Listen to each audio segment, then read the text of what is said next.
everyone, it's Floss. It's review time and we're reviewing today Eligible by Curtis Sittenfeld. This is a modern retelling of Pride and Prejudice. For those who don't know, it was actually part of a series that was done in the US of having different authors tackle different Austen books. Last year, Alexander McCall Smith did Emma. I didn't know this, so I just bought this book as it was because I'd heard some things about her. And I love Pride and Prejudice, and I love Pride and Prejudice retellings. I am a massive Lizzie Bennet Diaries fan. It's so great. Every now and then I'll still watch episodes again just because I love them. If you don't know what Lizzie Bennet Diaries is, it's a vlog retelling of Pride and Prejudice that's awesome. It's so good. So, and if you have watched it and you love it as much as me, leave a comment below, tell me so we can squeak together. Anyway, we're not talking about Lizzie Bennet Diaries, we're talking about Eligible. Eligible is set as the Bennet girls are a little bit older. They're in their late 30s. Jane's 39 going on 40, Liz is about 38, and so on and so forth. It's set in Cincinnati with both Liz and Jane returning from their New York jobs. Jane's a yoga teacher, Liz is a writer for a very accomplished magazine, and they're returning to Cincinnati to help their father recover from a heart attack. The younger sisters are mooching off the parents, basically. The house that they're living in is falling apart. It's this massive, big, rambling kind of old mansion, but it's got like massive water damage and all this stuff going on. And all the sisters, Mary, Kitty, and Lydia, have various bits and pieces going on. It is, if you've read Pride and Prejudice, Pride and Prejudice retold, basically. So there are a number of moments that it hits that are hilarious. Did I like it? Yes and no is the answer. I kind of went in maybe thinking it was a bit more fun and lively, and it wasn't. I found it quite overwritten in terms of, I don't know if the author was aping the Austen style down to words and choices of phrasing that were very particular. I just didn't enjoy it. It kind of jarred me a little bit to have that kind of, it just didn't flow enough for me as a book. I wasn't flowing with the plot. I wasn't rolling along, as it were. I loved some of the choices that she used to modernize the story with the characters in terms of how Lizzie and Darcy get together. There are some moments there that were quite funny.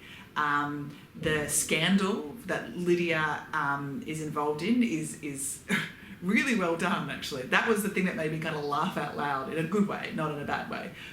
Even Jane and what causes her and Chip Bingley, which is the suitor. Chip is an ex-reality show TV contestant. And he's like the Bachelor version, and so Eligible is where that all comes in. What causes Chip and Jane apart is again an interesting take. And the whole Wickham thing is good too. So there's all these parts that were good, but for me it just never fully clicked. And what was interesting to me is sort of on reflection, on thinking about it all, and on reflection sounds so toity, is that I think in the years of the Pride and Prejudice retellings, especially sort of the more modernising ones like Lizzie Bennet, like Bridget Jones's Diary, and any of those kind of things, the more disagreeable edges to Lizzie have been removed. So that while Darcy and her both overcome their own prejudices, the prejudices that we kind of celebrate in Lizzie are her feministish kind of nature, her streak of independence, which is all very kind of like ballsy and it's not a bad thing, as it were. Whereas in the book, some of her choices and some of her behaviours are a little bit more unlikable, and they are here too. Ineligible, she can be a little bit of, I found her really annoying to start with.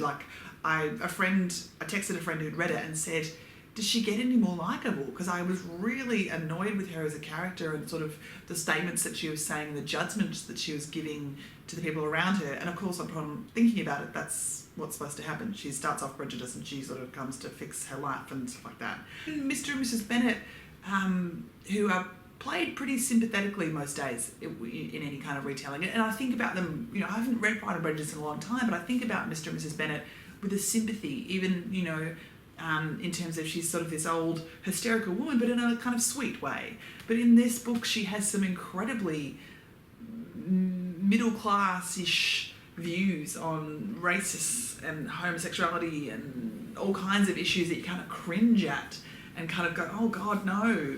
But again, it suits the modernisation of it because that's probably what her impropriety would be in this current time. So It's not that I didn't not like it. Yeah, it was just a really interesting take on it that never quite gelled for me. I kind of wanted it to click more. The banter between Lizzie and Darcy was good. I didn't love it. I thought if you were going to go down that kind of clashy kind of combative step, which is what they do to the relationship, I maybe wanted to see it a bit more of that. The ending to me was a little bit dramatic when it didn't need to be. I kind of was surprised it went down that track. But generally I enjoyed it. Like, it's one of those things, if you like Pride and Prejudice, if you like the characters, I would definitely say read it.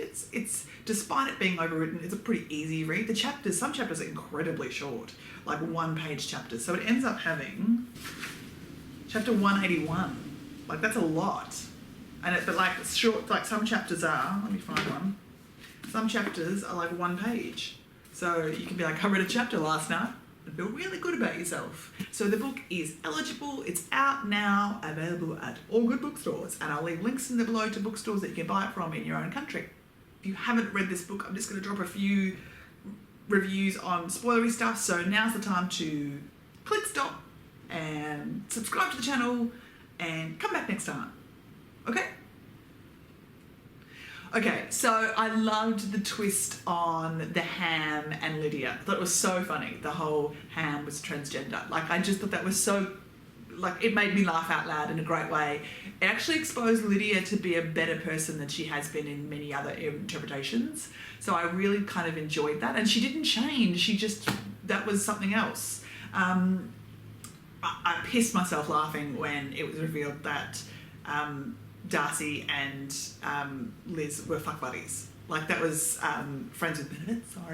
Sorry, Mum. I'm swearing. That was just, to me, it was so funny. I really laughed. And it made sense that there was this kind of like, you couldn't have them fall in love and have this overarching love that never connected without them having, in a modern time, the way it was, especially from their age. Jasper was a douche, but that worked out well. I liked that they didn't try and weave Jasper into the other storyline and like turn up with Lydia like that.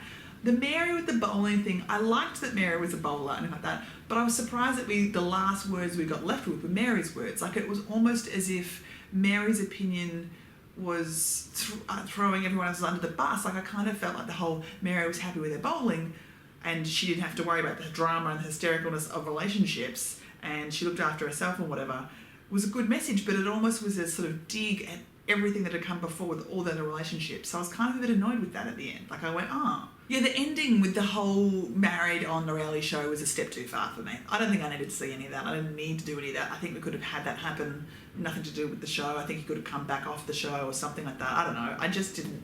I think eligible was part of Chip's story, sure, but it wasn't a huge part, and it was more what was happening in Cincinnati or New York or wherever it was. The LA stuff, I liked the San Francisco element of going to the massive mansion, I just didn't need the whole shooting at the reality show stuff. I don't know, I didn't care for it. I thought, if it's going to be about a reality show, let's make it, not just throw it in at the end and kind of be a bit weird on it, whatever. I would absolutely recommend it though, which is weird because it sounds like I'm giving it a bad review. I'm not. I just find it sort of one of those ones that you can't be effusive about, but I still think it's an interesting and worthwhile read. So, yeah, I don't know.